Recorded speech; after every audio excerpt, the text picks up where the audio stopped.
Kalachi, a small village in Kazakhstan. Houses made of mud and wood, roads dry and filled with stones, cold dust in the air, open skies, and a simple life. There were no city lights here, no traffic noise at night, just smoke from cooking fires, the laughter of children, and in the evenings, the tired voices of men returning home. No one could have predicted that something unusual was about to happen here, something dangerous, beyond human understanding. But then one day, everything changed. People started collapsing from moving vehicles, as if their arms and legs had lost all life. Children in schools suddenly fell unconscious while studying. Teachers shook them, but they wouldn't wake up. Mothers cooking in their kitchens. Their eyes would close in an instant, as if someone had flipped a switch. And the most terrifying moment came when the people of Kalachi slept for days, sometimes for weeks, as if time itself had stopped for them. Every attempt to wake them, splashing water, shouting, shaking them desperately. Everything seemed useless. Doctors checked them, pulse normal, breathing shallow but stable, but their eyes wouldn't open. The village earned a name across the world,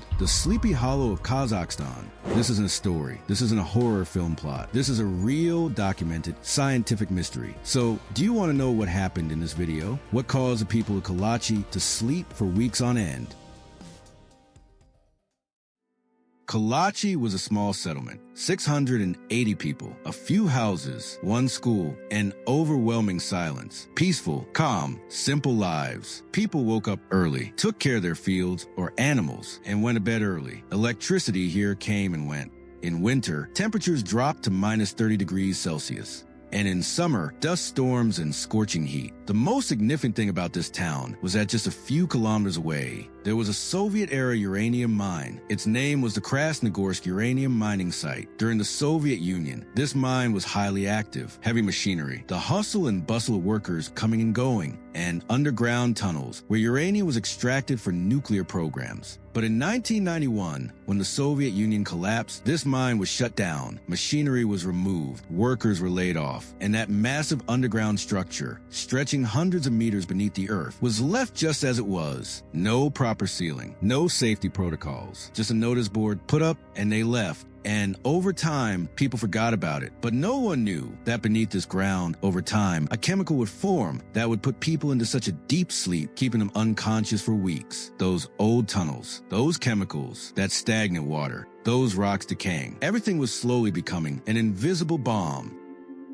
December 2012, winter, cold morning air, everything was normal. Then one day, a local man named Viktor, riding his motorcycle out of town, suddenly collapsed while riding. The bike skidded across the road. Victor's body hit the ground, and he was completely still. People came running. Someone shook him. Someone splashed water on him. Someone kept shouting, "Call an ambulance! Something's happened to him." But Victor's eyes were closed, his breathing shallow, his body completely unconscious, as if he had fallen into a very, very deep sleep. He was taken to the hospital. The doctor examined him. Pulse, normal. Blood pressure, stable. Brain scan, showing activity. Heartbeat, running. But he wasn't waking up. 1 day, 2 days, 3 days. Victor didn't wake up. The doctors were baffled. They used all their medical knowledge. Any neurological issue? No. Any heart problem? No. Any toxin? Nothing was found. The doctor cautiously told the family, "This looks like a coma, but technically it isn't a coma. Brain activity is completely normal. This is strange." On the 4th day, Victor's eyes opened, but he was confused. He had forgotten why he fell, where he was, what had happened. The town thought maybe exhaustion, maybe the cold air, maybe low sugar, or perhaps some personal health issue had caused it. But this was just the beginning. The next month, another man collapsed in the same way, standing in the market one moment, then down. Then a woman, cooking in her home, fell unconscious near the stove. Children kept trying to wake her. Then a child at school. The teacher noticed a student in the back with his head on the desk, asleep. When she tried to wake him, he was unconscious. A driver suddenly fell asleep while driving, and the car veered off the road into a field. Then a teacher herself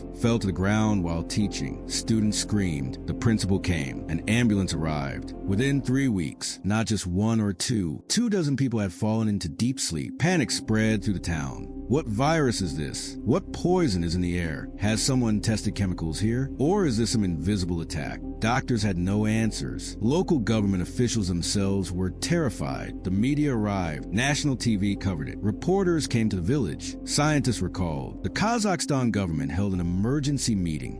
and the people of Kalachi couldn't sleep at night out of fear. Questions kept spinning in their minds. Why are we sleeping? When will we wake up? And what if we don't? Those who fell asleep displayed strange, terrifying symptoms. Sudden unconsciousness, no warning, no dizziness, just a blackout in 1 second. After waking, people said they didn't see dreams, but scenes that felt like reality. Eyes closed but brain active. MRI scans showed brain signals were still running. Slurred speech. When they woke, speaking was difficult. Difficulty walking. Weak legs. No balance. Memory loss. Some people couldn't remember what they had done last. Confusion for days. Some people weren't fully aware for 2 or 3 days after waking. Some children would wake up and say, "I saw people in my dreams who weren't from here. Someone called my name in a very faint voice. I was in a tunnel, it was dark, and I thought I wouldn't be able to come back." Some adults described, "It felt like someone was pulling me down, like gravity had become heavier." Hearing all this, every home, every street, every person in Kalachi was gripped by fear and confusion. The Kazakhstan government called in Russian and international experts. Who would want to work on such a mysterious phenomenon? Entire teams of scientists arrived with lab equipment, air monitoring devices, water sampling kits, and radiation meters. The first theory they worked on was virus or bacteria. Samples were taken, blood tests, saliva, throat swabs, but no viral infection was found, no bacterial pathogen.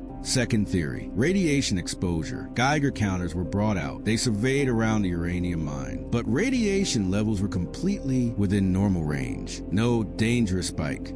Third theory, water contamination. Water was taken from wells. Pipes were checked. Chemical analysis was done, but the water was also clean. No toxins. Fourth theory, food poisoning. But every household was eating different things. There was no common food source. Every test, every lab report said the same thing. We don't know what's happening. The people of Kalachi were broken. Scientists were frustrated. The media was confused. Then a clue emerged. An experienced geologist, Sergei Lukashenko, who was the deputy director of Kazakhstan's National Nuclear Center and leading the investigation team, gave the team a new direction. He said, if every biological, chemical, and radiological test is failing, the problem could be atmospheric. Something is coming into the air from beneath the ground. Scientists shifted their focus. They checked air quality logs beneath Kalachi, especially around that old Krasnogorsk uranium mine. And from here, the puzzle began to solve. After the mine was closed, from 1991 to 2012, 21 years, what was happening beneath the ground?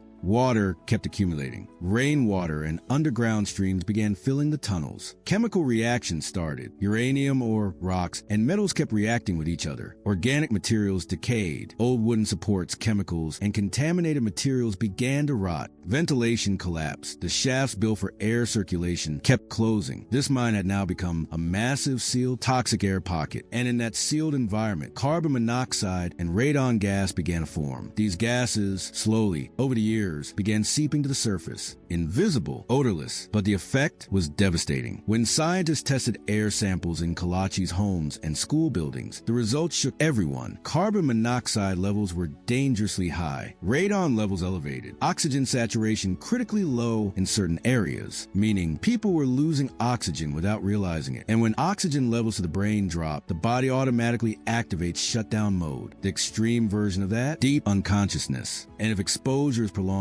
hallucinations, memory loss, and long-term neurological damage occur. Without wasting time, scientists submitted their report to the government, and within the next 24 hours, an emergency meeting was called. When the government learned about it, the first reaction was disbelief. How can an abandoned mine affect people after so many years? But the data was clear. The evidence was solid. The government immediately formed an action plan. People were informed. Warnings were issued. Pamphlets were distributed to every home. Keep ventilation in your homes. Keep windows open. If you feel any symptoms, evacuate immediately. A plan was made to permanently seal the mine. Engineers were sent to the site, but the problem was the mine was enormous. The network of tunnels stretched for kilometers, and sealing would take considerable time. Temporary medical camps were set up. Oxygen cylinders were distributed. Doctors were kept on standby. But all of this was taking time. And until then, one specific day in 2014,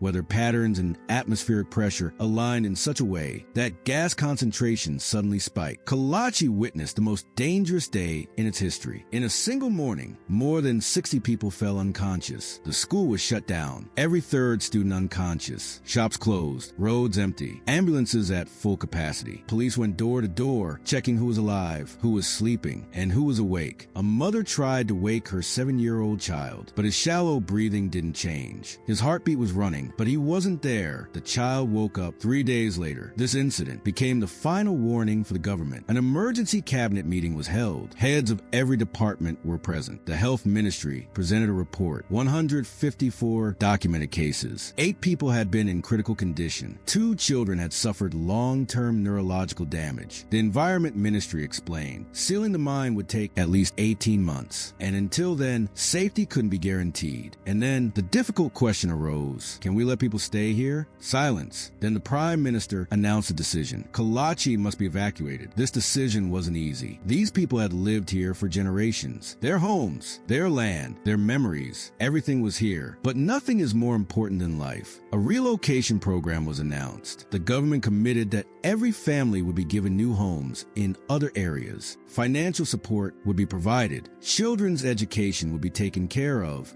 Within 2 years, more than half the people had left the town. Trucks would arrive, belongings would be loaded, and families would take one last look at their homes. Some people refused to leave. They said, "This is our home. We will not leave." An elderly woman, touching the walls of her house, said, "I was born here. I got married here. My children were born here. If I have to die, I will die here." Some people cried. Some quietly packed their belongings. Kalachi began turning into a ghost town. Today, in 2025, Kalachi is a desolate town. Some people came back, thinking it was safe now. Some will never return. Houses are empty. Roads are deserted. Dogs and stray animals roam around. Some house doors open and close in the wind, as if someone inside is calling out. Windows are broken. Lichens have grown on the walls. The school building now houses only birds. And at night, Kalachi truly feels like a sleeping town. That faint breeze, that silence, that darkness, as if the town itself is sleeping a long sleep. And those who still live there, 50 to 60 brave souls, have installed ventilation systems in their homes, air purifiers, and every night they sleep with that same fear. The mine has been officially sealed. Monitoring stations have been set up, but that fear, that memory, that trauma will never go away. Kalachi teaches the world a very important lesson. Sometimes the most dangerous thing isn't a virus, a war, or a bomb. Sometimes the most dangerous thing is human negligence. Kalachi is still a town of people who felt the difference between sleep and death, who saw their loved ones unconscious and felt the fear of losing them. Kalachi, the town where people didn't sleep through the ages, but fell asleep in the middle of living. Thank you for joining us on this journey. And now get ready. In our next documentary, we will uncover secret societies, hidden crime networks, and those untold stories that remain behind the curtain for decades.